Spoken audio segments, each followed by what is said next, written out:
qui descendent.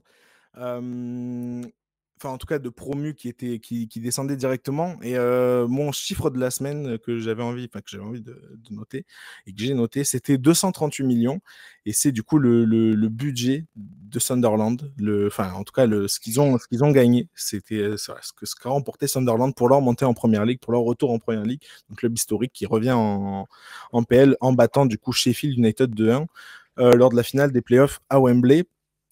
Un succès notamment acquis grâce au but de Tom Watson, une vraie révélation du coup de cette saison, un jeune joueur qui ira, par contre du coup qui restera pas à Sunderland la saison prochaine, qui ira à Brighton. Je crois que c'est déjà signé, il me semble, aux alentours de 10 millions d'euros. Mais sinon voilà, une équipe construite avec vraiment, pour le coup, on parlait de budget modeste. Bon, là ils vont arriver en Première Ligue, donc bref, tout va être décuplé évidemment.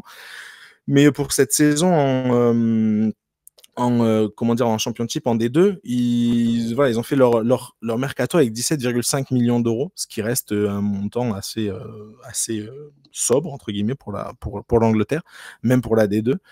Mais voilà, ils ont pris Régis Lebris, donc, qui est un super coach, qui est ancien coach de Lorient, etc., français, du coup. Ils ont pris aussi Enzo Lefebvre. Enzo Lefebvre aussi. Voilà, Enzo Lefebvre qui était en grosse difficulté à la Roma, qui n'a pas réussi à s'adapter.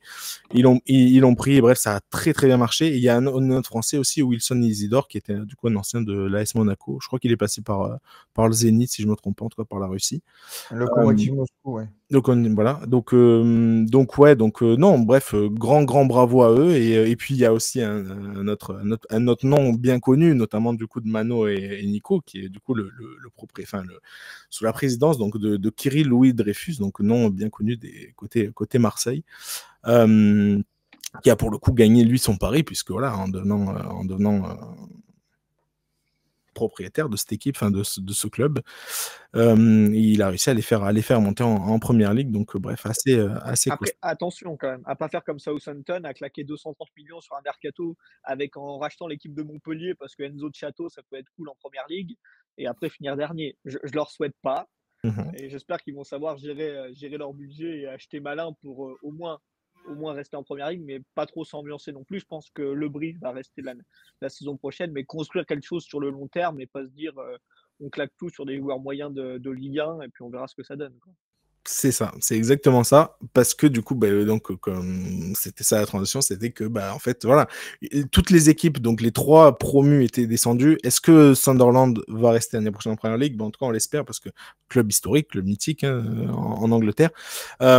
Du coup, comme j'ai dit, mais les 2 plus gros prospects, entre guillemets, qui sont 2 jeunes joueurs à fort potentiel, vont partir. Donc Tom Watson, pardon, qui est du coup l'attaquant, qui va partir à Brighton, pardon. Et il y a aussi du coup Job Bellingham, le frère de Jude Bellingham, qui aurait pu découvrir la Première Ligue, mais qui va partir normalement à Dortmund aussi, pour qu'il va suivre du coup les traces de son frère. Donc c'est assez. Ça sent le trop de hype au nom de famille, hein. Alors, je n'ai pas vu Dayton jouer, je l'avoue, mais ça sent le hype qui va flop à Dortmund. Après, il est nommé MVP de la saison. Donc, voilà, c'est ça. Moi, je ne l'ai pas vu jouer. Mais attention au prénom, quoi. Ouais, et puis au nom de famille, ouais.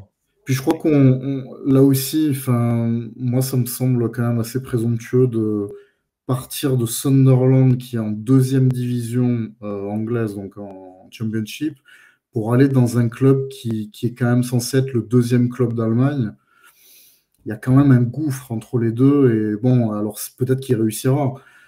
Mais moi, je pense que ça aurait été plus judicieux pour lui, soit de jouer en Première Ligue avec Sunderland, soit d'aller dans un club comme Brighton ou dans un club un peu plus modeste. Exactement. Plutôt qu'aller comme ça en Allemagne. Après, peut-être qu'il réussira et tant mieux pour lui. Mais ils ont l'habitude, Dortmund, de développer des très jeunes joueurs à fort potentiel. Ils ont l'habitude. Ils l'ont fait avec Jude, justement, avec Bellingham. Ils l'ont fait avec Sancho par le passé. Ils l'ont fait avec Dembélé. Avec Dembélé. Dembélé, il venait de Rennes quand même, qui joue la Coupe d'Europe. C'est quand même pas pareil. Maintenant, peut-être qu'il réussira. Mais il venait de Birmingham, Jude. C'est pour ça ce que je dis. Donc c'est pour ça. Ils ont l'habitude. Ils ont maintenant à voir si du coup le frère a le même talent que l'autre frère, justement. Mais ils ont l'habitude du coup de gérer justement les jeunes anglais. En plus, il va retrouver Gittens, je crois que c'est ça. Ouais, Bino Alors, peut-être Gittens, pas pour très longtemps, il va le retrouver quand même. Hein. Je pense Peut-être, qu'il- mais voilà, ils c'est ça qui a peut-être partir, ouais. c'est vrai, mais voilà, ils sont retrouvés dans les sélections jeunes, donc voilà. Bref, ok, très bien.